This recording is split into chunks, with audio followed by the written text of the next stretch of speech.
Ang atin pong Panginoon, being Creator, Ruler, and Author of life, is the source of all teachings, how life may be lived to the fullest.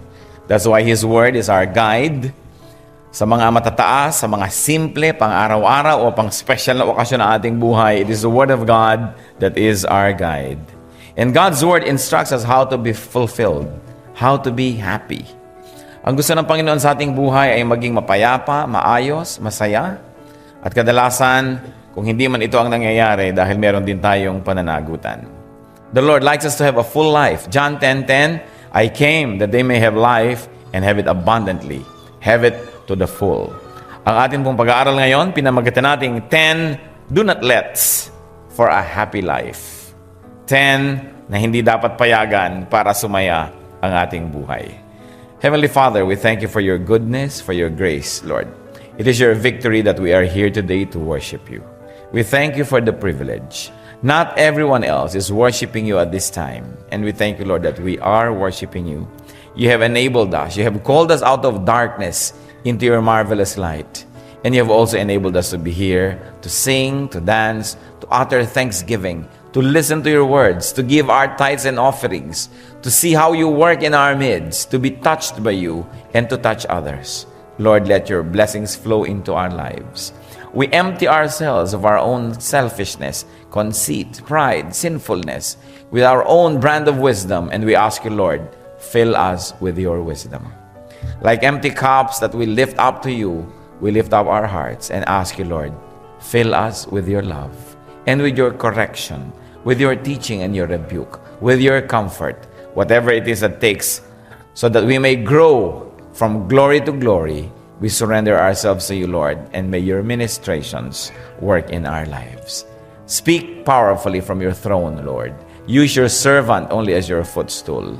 May your servant, Lord, be your mouthpiece, but may every word come only from you. In Jesus' mighty name, we reject all falsehood and lies, all deception, and we reject and drive away any presence of evil and frustrate any malicious plan of evil men and evil spirits against this assembly. We cover ourselves with the blood of Jesus. Declare ourselves your protectorate, O Father. May your will be done in our lives. In Jesus' mighty name we pray. 10 do not lets for a happy life. First of all, do not let God's word leave your vocabulary. Very important. Nang pagbuka ng ating salita, kung hindi man verbatim, a direct quote from Scripture, is the essence of God's word. That what we say and do not say reflect what God teaches. Joshua 1:8. Do not let this book of the law depart from your mouth. Meditate on it day and night, so you may be careful to do everything written in it. Then you will be prosperous and successful. Huwag papaalisin, huwag papayagang mabura sa ating mga pananalita ang salita ng Diyos. Hindi naman kailangan laging a direct quotation from Scripture. But if it is an application of the essence, the spirit of the Word of God, it's the same. Kaya napakahalaga po na alalahanin, sauluhin ang salita ng Diyos. Psalm 119 verse 11, I have hidden your word in my heart. Sabi po ng psalmist, what for? So that I may not sin against you. Second, do not let wisdom leave you. Proverbs 3:21, my son, preserve sound judgment and discernment. Do not let them out of your sight. And Proverbs 4:13, hold on to instruction. Do not let it go. Guard it well, for it is your life. Do not let wisdom leave you. Kung minsan aalis lamang yung ating mga kaeskwela, mamimiss mo na, don't leave me. Mawawala si boyfriend, si girlfriend, do not leave me. No? Papa, mama, do not leave me. Pero ilang beses na tayong nilayasan ang wisdom, hindi man lang kuminsan natin namimiss. Do not let wisdom leave you. Lagi natin dapat ipinagmamakaawa, inilalapit, pinakikiusap, ipinaglalaban, nakasama natin lagi ang karunungan ng Diyos. Gaano karami po ang ginagawa natin, mga kapatid, na alam nating mali, pero ginagawa pa rin natin. It is really letting wisdom leave you. Pag alam nating mali, ginawa pa rin natin, sinasabi natin, wisdom, umalis-alis ka nga dyan, o foolishness, come in. This is not what we really do. When we do what we know, what should not be done. And the Bible is clear. You want to have a happy life? You want to have a peaceful life? Do not let wisdom leave you. Huwag gumagawa ng labag sa dapat at sa tama. Pangatlo po, do not let your hearts envy sinners. Minsan naiinggit ka, mabuti pa yung kapitbahay natin, corrupt, yumaman, mabuti pa yung kakilala kong masama ang ginawa, mali ang ginawa, nagkapera, sumikat, nagkaroon ng mga kailangan niya sa buhay. Proverbs 23:17, do not let your heart envy sinners, but always be zealous for the fear of the Lord. Ang laging pangunahin natin sa ating mga pag-iisip, yung takot sa Panginoon, yung banal na takot. Hindi yung takot na nanginginig at umiiwas at lumalayo, kundi yung pitagan, yung paggalang, yung kagustuhan natin to do what God's will is. Do not envy sinners. Kung minsan sasabihin na iba, mabuti pa, ginawa ko na rin yung ginawa ng isang yun na mali eh. Kasi parang prosperous siya ngayon, parang umunlad siya. Pero alam natin na ang Panginoon ay di natutulog. Alam niya ang gumagawa ng mali at alam niya kung anong maling ginawa nun at yun ay may bayad. Do not let your heart envy sinners. Then do not let your heart rejoice in other people's sorrow. Kung minsan madali na magbunyi pagka yung nakakainisan natin ay nahulog, nadapa, nasaktan. Pagka yung ating mga kalaban o kinakainisan ay nasunugan, nagkaroon ng sakit, nagkaroon ng dilubyo sa kanilang buhay, nabigo. Proverbs 24:17-18. Do not gloat when your enemy falls. When he stumbles, do not let your heart rejoice. Or, the Lord will see and disapprove and turn His wrath away from him. And worse, the Lord may turn His wrath to you. Pagkat ang ating tinatawag na kalaban o kaaway o umaaway sa atin ay nabibigo, nasasaktan, nahihirapan, huwag tayong magbunyi sapagkat baka maawa pa yung Diyos tuloy sa kanya at alisin yung mga parusa na dapat sana itanggapin niya. So, huwag tayong matuwa. Gaano karaming beses na natutuwa tayo pagka meron tayong kakompetensya na biglang nasira o nasaktan o may nangyari sa kanyang masama. Kahit natin yan kakompetensya, kahit karibal, kahit ginagawa tayo ng masama, we should discipline our hearts never to rejoice when bad things happen, even to so-called bad people. Then do not let your mouth cause you to sin. Pinakamaraming kasalanan na yata nakukomit ng tao dahil sa kanyang bibig. Ecclesiastes 5:6, do not let your mouth lead you into sin. Ang context po nito is complaining about giving to the temple, giving to the church, na nagre-reklamo, kabibigay, ay napalaki yata yung pledge ko. Sabi, don't let your mouth lead you into sin. But then again, there is also another facet of the application of this in Ephesians 4:29. Do not let any unwholesome talk come out of your mouths, but only what is helpful for building others up according to their needs, that it may benefit those who listen. So, do not let any unwholesome talk come out of your mouths. Napakadali namang maunawaan, hindi mahirap. Huwag payagan na lumabas sa ating bibig ang mga pangit na pananalita, ang mga di mabuti, hindi maganda, hindi nakakabuti sa nakikinig at sa pinag-uusapan. And yet, how many of us allow unwholesome talk to come out of our mouths?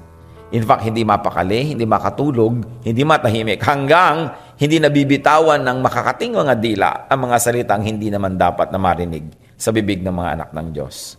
Do not let such talk come out of your mouth. And do not let yourself be troubled.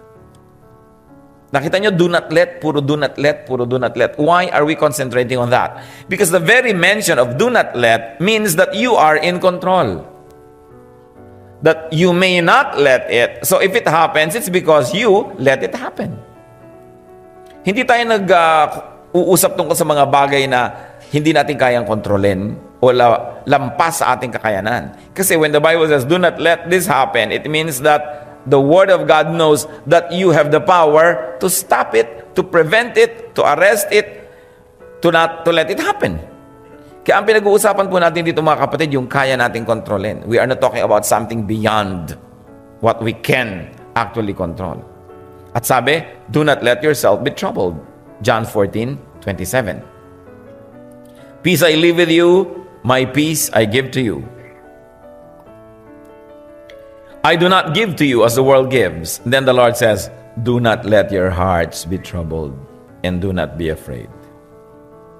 Sa Tagalog, huwag niyong payagan na kayo ay magulo, kayo'y maligalig, kayo'y mabalisa. Huwag payagan ang inyong bibig na kayo ay dalhin sa pagkakasala. Huwag niyong payagan ang inyong puso na mainggit sa mga makasalanan. Huwag niyong payagan ang inyong puso na magbunyi sa kabiguan ng iba. Huwag niyong payagan na mawala ang salita ng Diyos sa inyong bibig. Huwag niyong payagan na iwan kayo ng karunungan. Puro huwag niyong payagan. Ibig sabihin, tayo talaga ang may hawak kung papayagan natin o hindi. And when the Lord says, don't let yourself be troubled, it means that you can say no to trouble. You can say goodbye to trouble, and you may stop trouble at your door. Hindi yung papayagan natin. So, tayo po ba'y naliligalig sa ating buhay? Tayo ba'y mapayapa o hindi?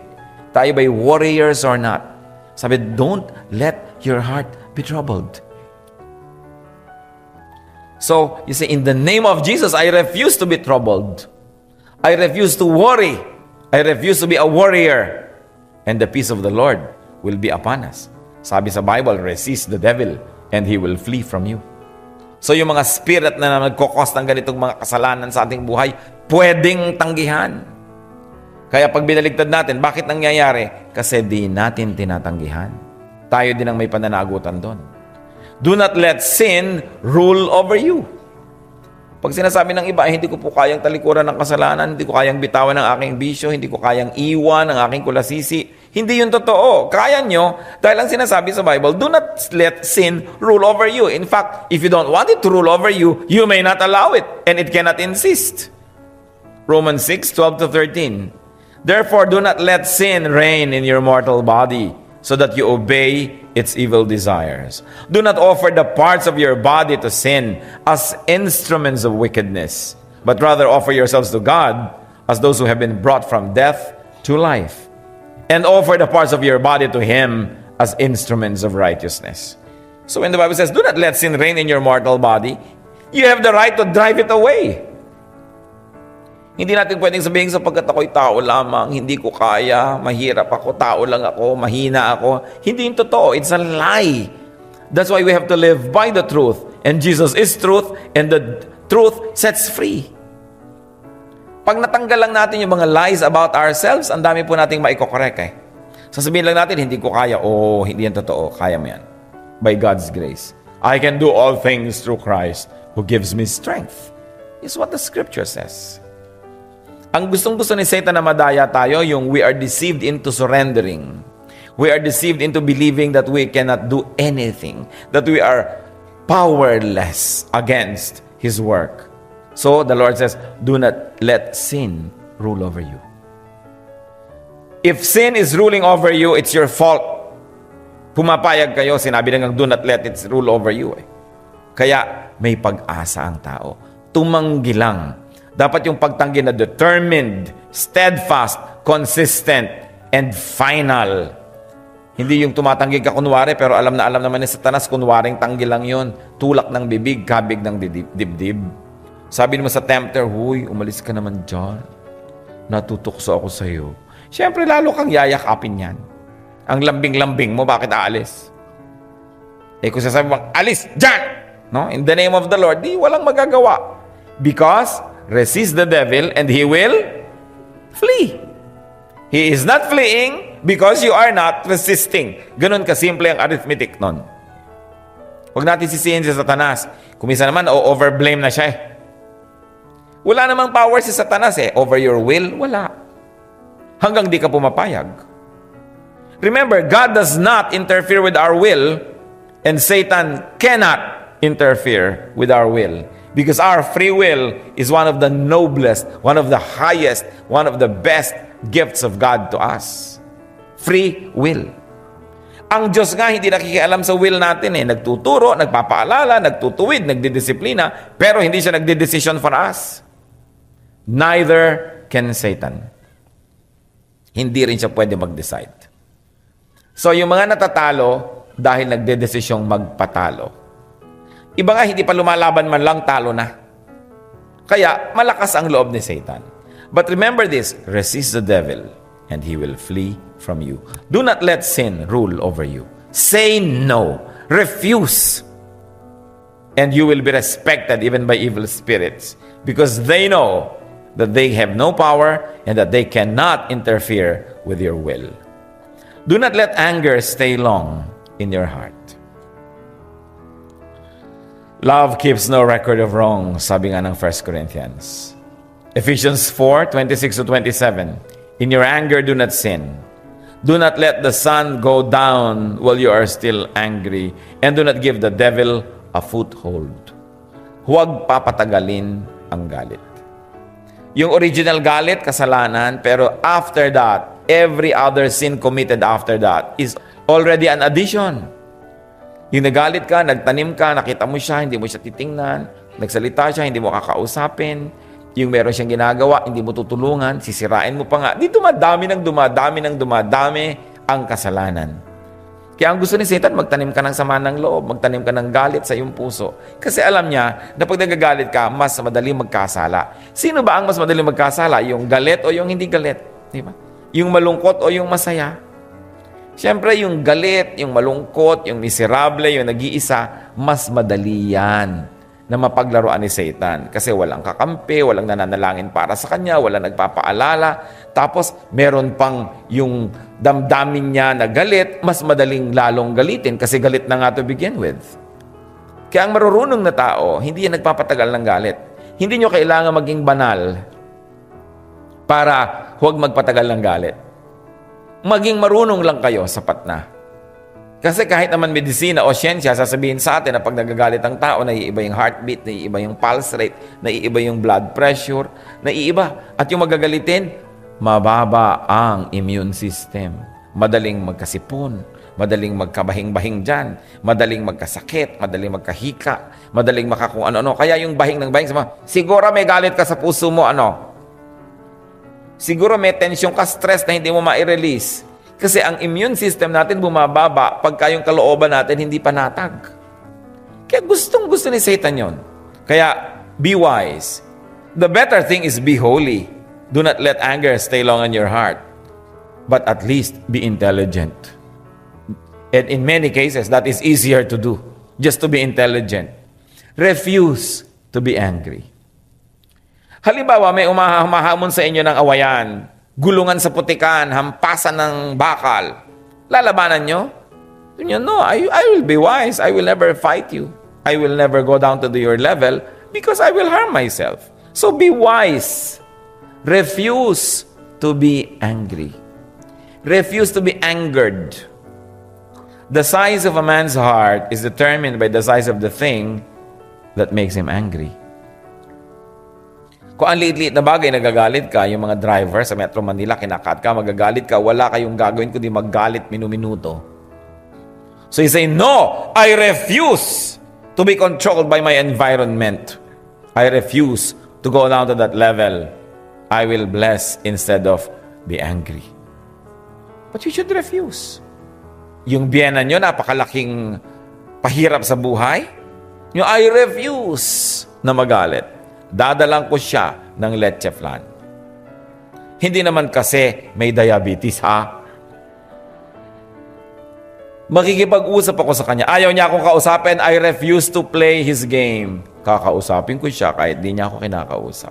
Ayaw niya ngumiti, ngingitian ko siya. Pero hindi naman iinisin, Kundi, I will do the right thing. Anong sinasabi sa Bible? Overcome evil with good. You don't fight evil with evil, but you overcome evil with good. At sabi, and you will heap up burning coals on his head. Yung iba sabi nila, okay, tamo, gumawa tayo ng mabuti para pala natin pinagsunong ng baga, makakalbo siya, maluluto ang anit niya. No. In biblical times, yung you will heap up burning coals on a person's head is really to help the person. Dahil alam nyo, bawat bahay noon, siyempre hindi pa uso ang posporo, kailangan laging may apoy ang kalan ninyo. Pagka namatay yung apoy na yon at namatay yung baga, hindi na kayo makakapagparikit ng apoy, ano mangyayari? Hindi na kayo makakapagluto, hindi kayo makakapagsindi ng ilaw. So ang gagawin mo ngayon, pupunta ka sa kapitbahay, manghihiram ka ng kanyang apoy, ng kanyang mga baga na buhay pa, para ngayon madala mo sa inyo, makapag-start ka ng fire. Yan yun na naman mga tao sa silangan, tulad sa Pilipinas, sa Middle East, Mahilig magsunong, no? Hindi natin usually dala-dala ang mga bagay sinusunong sa ulo. So these people who will borrow fire from their neighbors will bring a kind of pottery na doon ilalagay yung mga coals na yun. So iuwi niya, so you heap up burning coals on his head. Hindi ibig sabihin, sasadistahin mo siya, gumawa ka ng mabuti, papahiyain mo siya. No. It only means that you will really help the person start all over again and have a fire in his house again. So when you do good to those who do evil, you heap up burning coals on their heads, meaning you give them fire again so they can start again. Don't let sin overrule you, and don't let anger rule your life. Ang mga taong magagalitin, walang kontrol sa kanilang sarili. Nasasabit na gagawa ang mga pinagsisisihan lang naman later on. So do not be a fool. Be wise. And bring it one notch higher, be holy. Don't let anger stay in your heart long.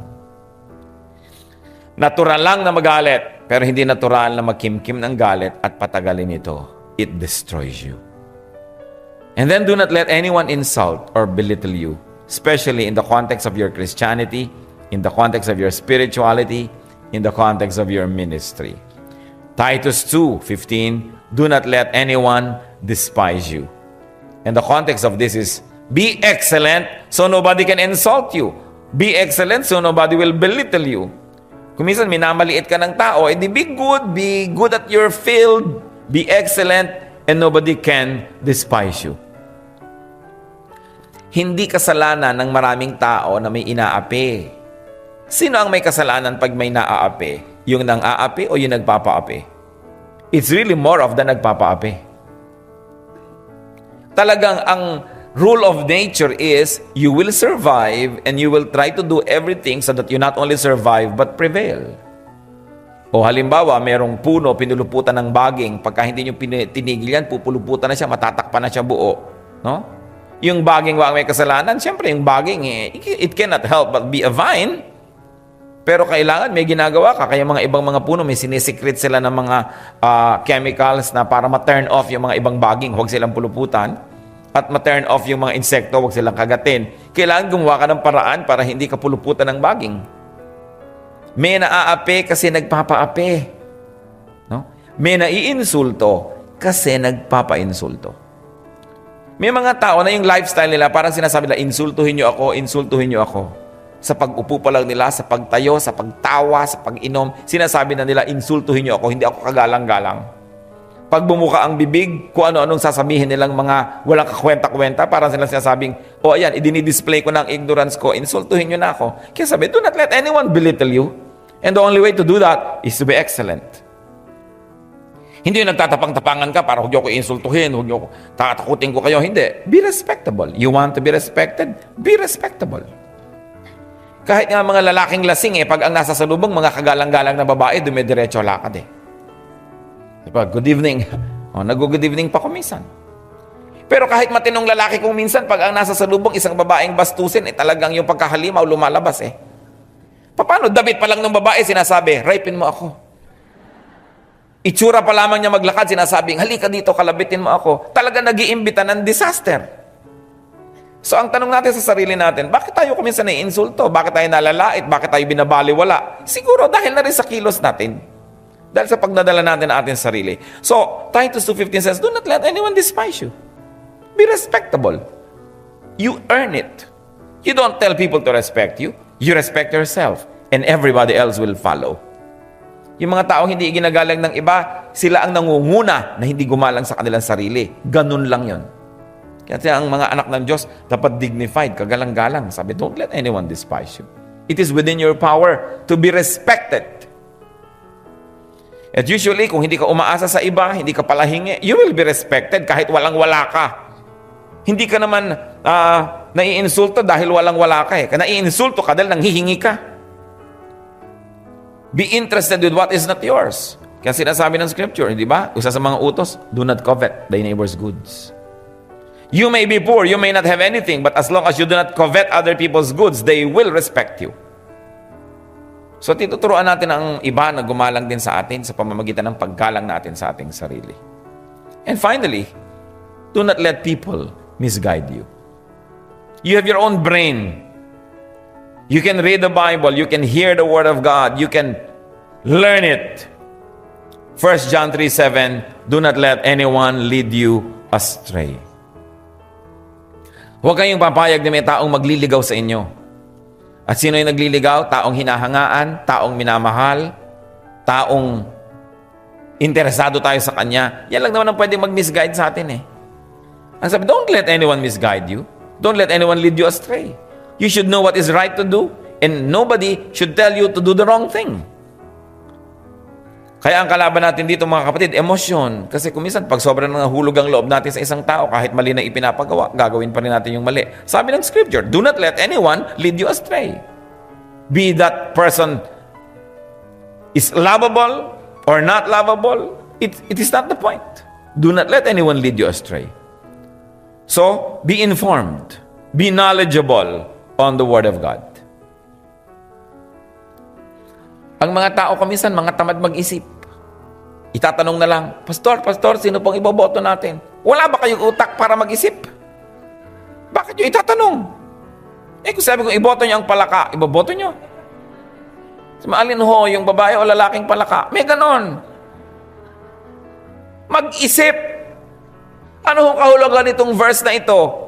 Ba't di kayo mag-research? Mag-aral din kayo. Paano kung naligaw ang inyong leader? Diligaw na kayo lahat.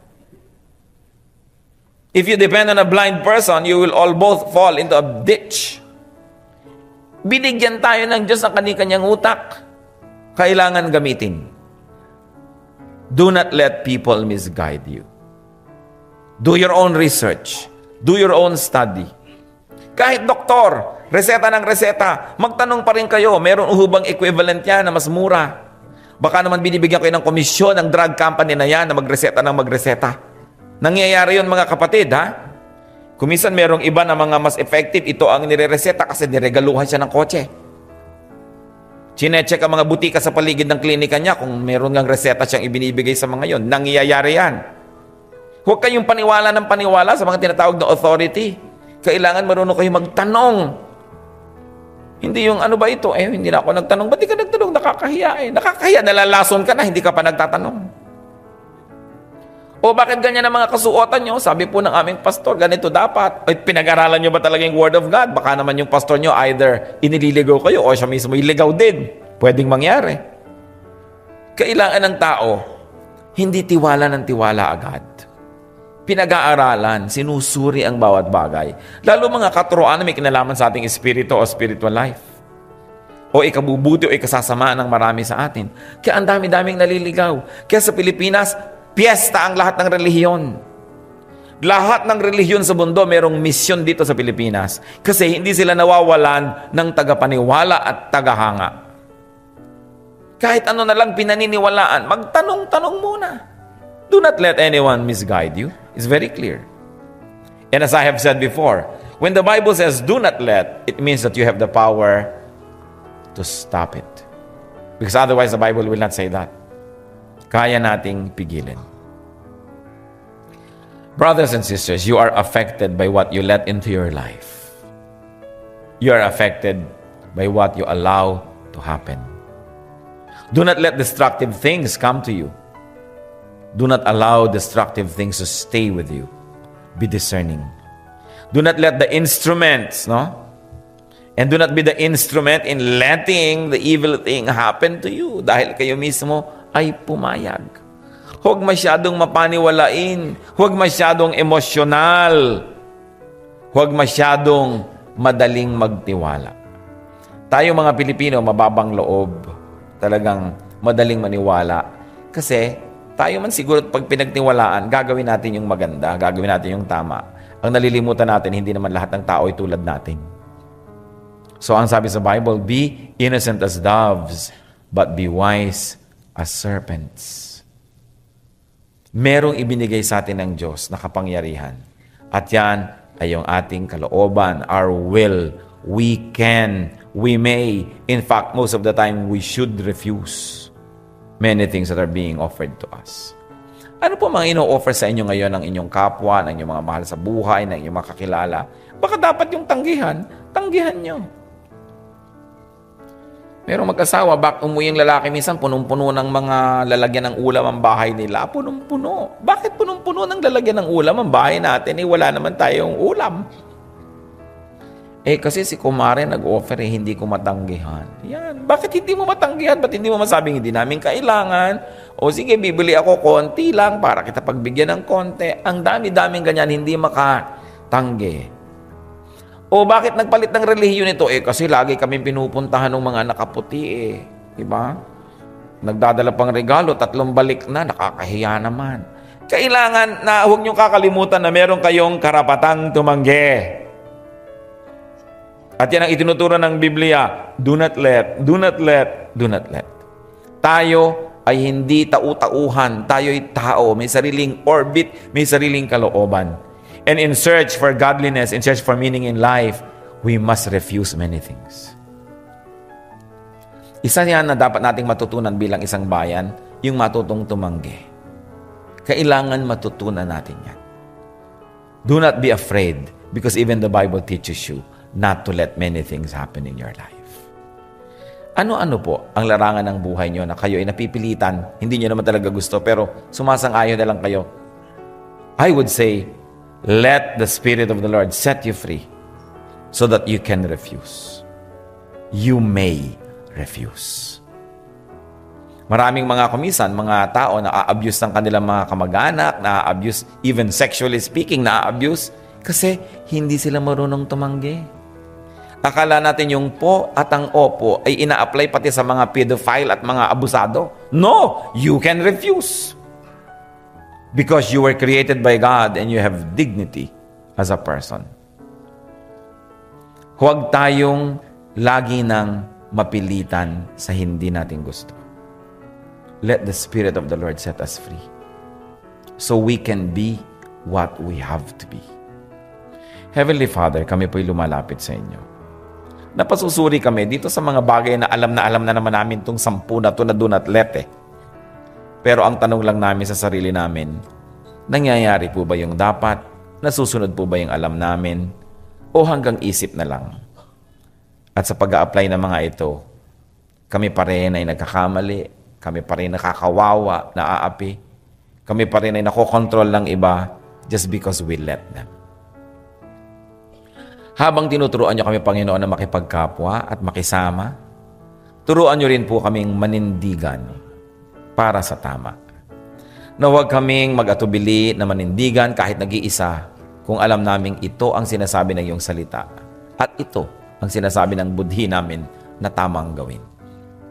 Ituro mo sa amin, Panginoon, na huwag maging laruan, alipin, kasangkapan ng iba, kundi sa inyo lamang kami, Panginoon, pasakop. Teach us and teach our people to think more independently, to be able to refuse what must be refused no matter who can be refused and who should be refused. Ituro mo sa amin, Panginoon, not to let evil rule our lives, not to let wrongdoing affect us. Teach us, Lord, at nawa sa amin pong pagbubulay-bulay, ipakita mo sa amin ang mga personal weaknesses na dapat naming itama. At ang dalangin din naman namin, Panginoon, turuan niyo po kami na huwag kami naman yung maging daan para yung kapwa namin ay magkamali. Teach us, O Father, about our responsibility that it will not be us who will become instruments of wrongdoing and evil that may be let into people's lives. Huwag namin, Lord, i-exploit, samantalahin ang aming mga relasyon, ang aming mabuting pakikipagkapwa, ang aming standing sa aming pamilya, sa aming community, na huwag namin gamitin ito so that we can become instruments to deprive people of their own will and to impose our will on them. Teach us not only to value our personal will, but also to respect that of other people. At nawa, Lord, as you continue to set us free, so we can be the people that you want us to be, we may be discerning. Turuan mo kaming maging marunong at sensitive at tumanggi sa dapat tanggihan. Huwag kaming susunod-sunuran na lang sa agos. Huwag kaming mga magiging yes men and yes women. Huwag kaming sang-ayon na lang ng sang-ayon kahit sa mali na. Give us, Lord, what it takes to say no. Teach us to be firm. Teach us to be godly with the way we deal with people. Mga kapatid, sa ilang saglit, magbulay-bulay tayo. Kung meron tayong mga bahagi ng buhay na pinapayagan nating kontrolin ng iba kahit pa nga masama at napapasama tayo. At magbulay-bulay din tayo kung tayo din ang kumokontrol sa iba na dahil sa ating impluensya sa kanila, sila'y napapasama. Na alam natin that we manipulate them, yung kalooban natin ang sinusunod natin. It is not right because even God does not interfere with human will.